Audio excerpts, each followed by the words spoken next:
Alors absolument, on peut dire que le ciel russe est très chargé, très occupé. Alors surtout, on va dire, ce qui est vraiment à l'est de l'Ukraine, à plusieurs centaines de kilomètres, de Leningrad, enfin de Saint-Pétersbourg, Moscou, en descendant vers le sud, vers la mer Caspienne, il y a actuellement plusieurs centaines d'avions en vol. Ce sont pour la plupart des avions de type avion civil, avions de transport commercial.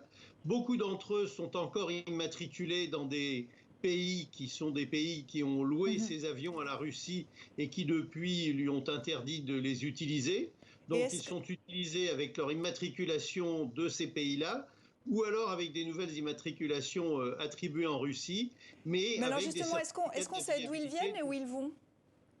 Alors on voit qu'il y a des avions qui viennent du sud et qui sans doute vont au-delà de la Turquie, hein, c'est-à-dire les La Syrie? pays dans lesquels la Russie peut se déplacer.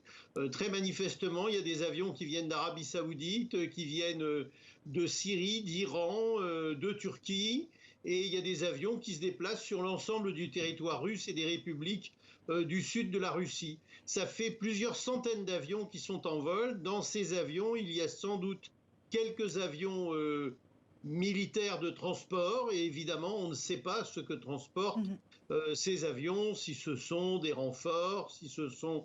En tout cas, ils veulent donner, ils ne se cachent pas, ils veulent donner le sentiment qu'il y a une forte activité dans leur ciel et qu'ils ne sont pas gênés par les mesures de rétorsion qui ont été prises.